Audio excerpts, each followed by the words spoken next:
जय श्री कृष्णा दोस्तों, हर हर महादेव। कैसे हैं आप सब? स्वस्थ एवं सुरक्षित होंगे। दोस्तों, कार्तिक मास में छठ पूजन का भी बहुत महत्व है। यह मावस के बाद जो छठ आती है, षष्ठी तिथि आती है, उस दिन मनाया जाता है। ये शुरू तो चतुर्थी तिथि से ही हो जाता है। छठ पूजन की शुरुआत मुख्य रूप से बिहार और झारखंड से हुई थी, जो अब पूरे देश में विदेश तक में मनाया जा रहा है। अंग देश के महाराज कर्ण सूर्यदेव के उपासक थे, इसलिए परंपरा के रूप में सूर्य पूजा का विशेष प्रभाव इस इलाके पर दिखता है। छठ का पर्व कुल मिलाकर 4 दिनों तक चलता है। छठ पर्व से करोड़ों लोगों की आस्था जुड़ी हुई है। कार्तिक मास में भगवान सूर्य की पूजन करने की परंपरा होती है। शुक्ल पक्ष में षष्ठी तिथि इस पूजन को किया जाता है। इसका विशेष विधान होता है इस दिन। इस पूजन की शुरुआत मुख्य रूप से बिहार और झारखंड से हुई है, जो अब देश विदेश में भी की जाती है। अंग देश के महाराजा कर्ण सूर्यदेव के विशेष उपासक थे, इसलिए परंपरा के रूप में सूर्य पूजा का विशेष प्रभाव इस इलाके पर दिखता है। कार्तिक मास में सूर्य अपनी नीच राशि में होता है, इसलिए सूर्यदेव की विशेष उपासना की जाती है, ताकि स्वास्थ्य की समस्याएं हमें परेशान न करें।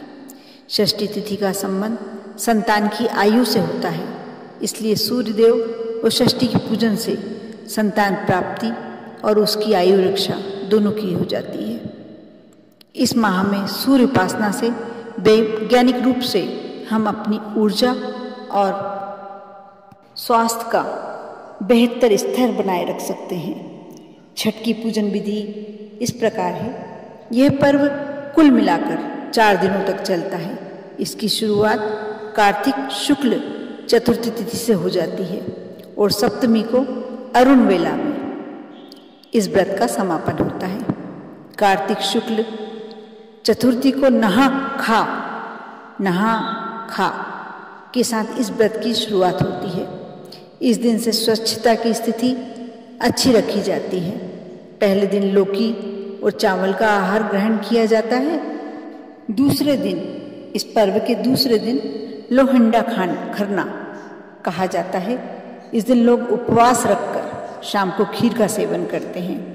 खीर गन्ने के रस की बनी होती है, उसमें नमक या चीनी का प्रयोग बिल्कुल नहीं होता।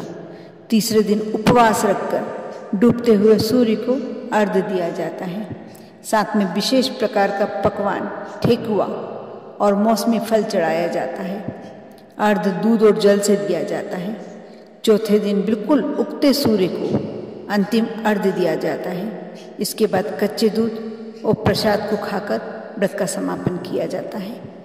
कुल मिलाकर देखा जाए तो वैज्ञानिक रूप से भी यह व्रत हमारे शारीरिक स्थिति, जो हम दीपावली पे कुछ गरिष्ठ खाते हैं या जो तला हुआ खाते हैं, उसको एक सामंजस्य बिठाने के लिए भी बहुत अच्छा पर्व होता है।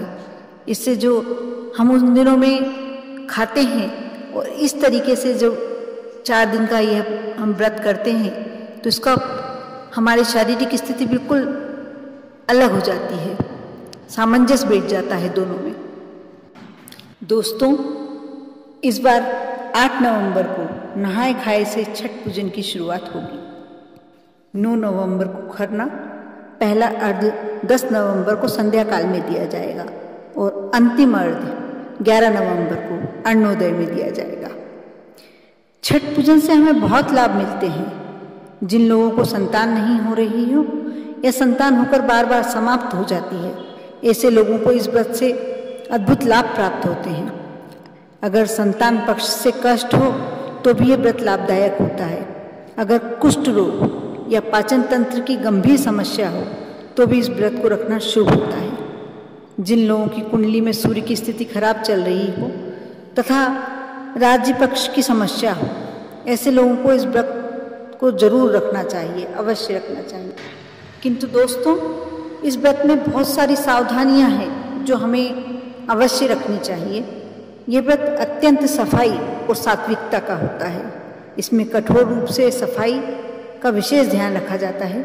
घर में अगर एक भी व्यक्ति छठ का उपवास करता है तो बाकी सभी को सात्विकता और स्वच्छता का पालन करना पड़ेगा।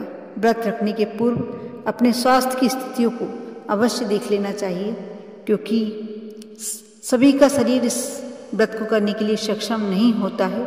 आप यह बात का अवश्य ध्यान रखें, तभी आप छठ पूजन और व्रत का सोचें।